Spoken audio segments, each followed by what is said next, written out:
पूरा Pakistan for sale लगाने के बाद मरीम नवाज साहिबा ने महंगाई को कंट्रोल करने के लिए एक बहुत बेहतरीन नुस्खा तैयार किया है, जिसमें ये बताया जा रहा है कि वो 3200 सहाफ़ियों को प्लॉट देने का इरादा रखती हैं।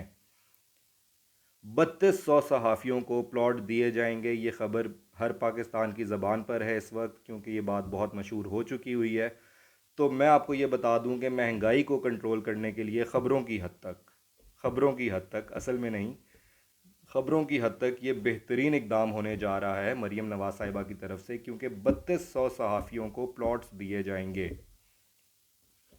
आपके पैसे से, हमारे टैक्स के पैसे से, पाकिस्तान के टैक्स के पैसे से। इन सहाफ़ियों को, इन ब्यूरोक्रेट्स को भरा जाता है ताकि ये इनके ख़िलाफ़ आवाज़ें ना उठा सकें। मैं आपको ये भी बता दूं कि मैं पहले भी ये ख़बर ब्रेक कर चुका हूं, और मैं आपको दोबारा ये बात बता रहा हूं कि एक तो ये इसलिए दे रहे हैं इन सहाफ़ियों को प्लॉट्स के महंगाई के ऊपर मज़ीद बात ना की जाए, और दूसरा ये, जब मैंने ख़बर दी थी कि इनके दिन गिने जा चुके हैं, ये लोग किसी भी वक्त सियासी शहीद बनने का ऐलान कर देंगे, तब यही सहाफ़ी, जो 3200 सहाफ़ी जिनको प्लॉट्स मिले होंगे, वो इनके हक़ में नारा बुलंद करेंगे और इनका बयानिया मजबूत बनाएंगे मीडिया के ऊपर। बड़ी प्लानिंग के साथ इन्होंने ये काम किया। 3200 सहाफ़ियों को प्लॉट्स दिए जाएंगे, ये कोई आम बात नहीं है। बाकी जो आवाम भूख व अफलास से मर रही है वो मरती रहे, इनको तो कोई फ़र्क ही नहीं पड़ता। दूसरा, एक तो इनको ये पता है कि जी महंगाई कंट्रोल करनी है ख़बरों की हद तक, तो इसलिए इनको प्लॉट्स दिए जाएं, और ये कल को जब हम सियासी शहीद बन जाएंगे तो ये हमारा बयानिया मजबूत करेंगे मीडिया के ऊपर, इसलिए इनको प्लॉट्स देने चाहिए। ये इनके जहन में बात आई क्यों? क्योंकि इनका जो इन्होंने जज किया हुआ था, एक फ़ाइज़ ईसा नाम का, डोनट खाने जो बेकरी पे बड़े शौक से जाया करता था, उसने जो जो फैसले किए थे, इस बेंच ने, जो सुप्रीम कोर्ट का नया बेंच है, वो सब फैसलों को रिवर्स करना शुरू कर दिया है। रिवर्सल स्टार्ट हो चुका हुआ है।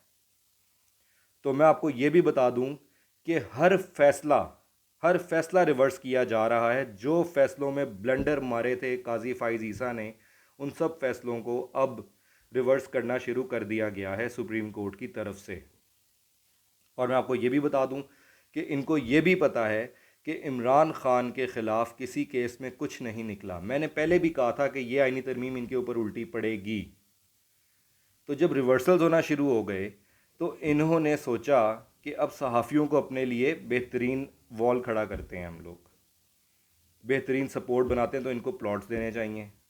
उनको जब ये प्लॉट्स दे देंगे तो इनका बयानिया वो मजबूत करेंगे कि जी ज़्यादती हो गई हमारे साथ, ज़्यादती हो गई हमारे साथ। और जब इन्होंने ये देखा कि रिवर्सल्स के बाद इमरान खान साहब के ख़िलाफ़ भी कुछ नहीं निकल रहा और आगे डेट्स आ गई हैं कि उनकी अब केसेस की सुनवाइयाँ होने लगी हैं आगे, तो इन्होंने क्या बयानिया बनाया मार्केट के अंदर कि डील हो गई। जी डील हो रही है, जी डील हो रही है। भाईजान, ये डील नहीं है। ये डील होती तो इस तरह से खान साहब 1.5 साल जेल में ना रहते और अब तक बाहर जा चुके होते, अगर डील करनी ही होती। ठीक है, आपके वालिद साहब तो यहाँ पर 2 महीने नहीं रुकते थे और 6-6 हार्ट अटैक्स दिन में हो रहे थे, और वो लंदन। ठीक है, तो भाईजान, ये आप सिनेरियो चेक कर लें इस वक्त कि यहाँ पे हो क्या रहा है कि जब कुछ नहीं निकल रहा खान साहब के अगेंस्ट, तो ये बयानियाँ बना रहे हैं डील हो रही है। इनको चाइना के हाथों आज जिन्होंने मुंह की खाई। ये बड़ा कहते थे चाइना हमारा दोस्त, इमरान खान ने हमारे उनसे ताल्लुकात ख़राब किए। मुझे आप ये बताएं कि इमरान खान की हुकूमत ख़त्म हुई 2022 में, 2023 आपके पास, 2024 आपके पास, 2022 का भी आधा हिस्सा आपके पास ही था। 2.5 साल में आप ताल्लुकात बेहतर नहीं कर सके उनसे, क्योंकि उनको आप पे ट्रस्ट ही नहीं है। आज उन्होंने जो एक ज़ोरदार तमाचा मारा आपके वो कान, उल्टे कान के नीचे, दिखाया उन्होंने आपको सीधा, लेकिन मारा उल्टे कान के नीचे। तो उन्होंने जो आज आपको आपकी औकात और हैसियत बताई है ना, अगर आप में थोड़ी सी भी शर्म हो तो डूब मरो, डूब मरो। लेकिन बात फिर वही है कि शर्म हो तो कहने का मकसद ये है दोस्तों कि जो ख़बरें मैंने आपको पहले भी दी थी कि आईनी तरमीम इन पे उल्टी पड़ेगी, वो पड़ी। मैंने आपको बताया था कि ब्रिक्स करेंसी में इनको शामिल नहीं किया गया, इनका ख़त उठा कर रद्दी की टोकरी में फेंक दिया गया, चीनी सफ़ीर ने इनको जलील कर दिया। आज इन्होंने उसी के नतीजे में ना, ब्रिक्स करेंसी के नतीजे में ही एक पाक चीन दोस्ती का एक इन्होंने बड़ा एक इवेंट रखा, और उस इवेंट के अंदर चीनी सफ़ीर ने इनके साथ जो किया है वो ऑन रिकॉर्ड है। वो ऑफ द रिकॉर्ड नहीं है कि सुनी सुनाई बात किसी एंकर ने कही और किसी एंकर ने कही और सब एंकर्स ने कहा हम वहाँ पर मौजूद थे। यार ये सुनी सुनाई बात नहीं है, ये देखी देखी बात है, देखी दिखाई बात है, आंखों देखी बात है। ये आज सबके सामने हुआ है, पूरी दुनिया ने देखा है कि चीनी सफ़ीर ने क्या किया इनके साथ, और दुश्मन उनका है इंडिया, चाइना का दुश्मन है इंडिया। वो उसके साथ बिजनेस करने के लिए तैयार हैं, वो आपके साथ काम करने के लिए तैयार नहीं है, क्योंकि आपके यहाँ पे अनसर्टेनिटी है पॉलिटिकली बहुत ज़्यादा। आपने अपने माशरे को इतना पॉलिटिसाइज कर दिया हुआ है कि कोई मुल्क आपकी तरफ देखना पसंद नहीं कर रहा इस वक्त। आईएमएफ ने इनको कर्जा नहीं दिया, जो इनको ग्रांट हुई थी हेल्प दूसरे मुल्कों से, उसको रोल ओवर किया गया है बस।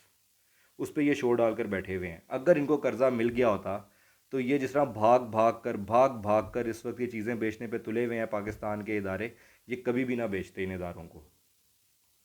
लेकिन बात फिर वही है कि अक्लमंद के लिए इशारा काफ़ी है, इनको इशारा मिल चुका हुआ है। अब ये अक्लमंद होंगे तो इशारा समझ के ये उतर जाएंगे, वरना ये उतारे जाएंगे।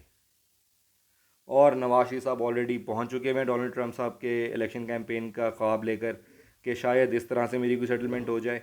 मुझे नहीं लगता कि ऐसा कुछ होने लगा है, मुझे नहीं लगता।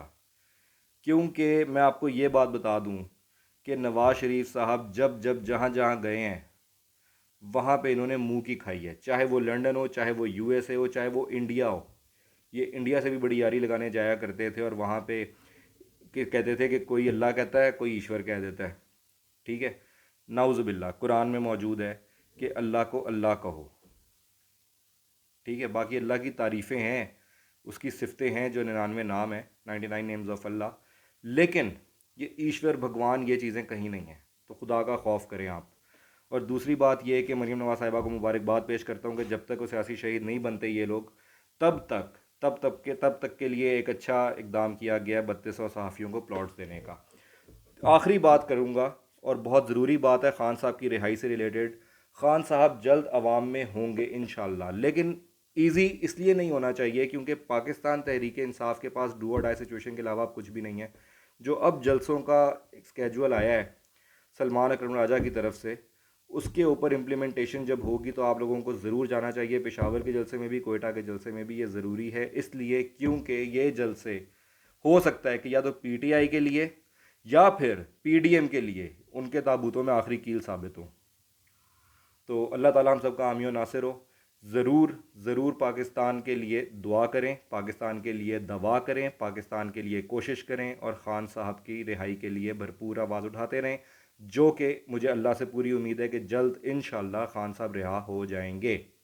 जज़ाकल्लाह, खुदा हाफ़िज़।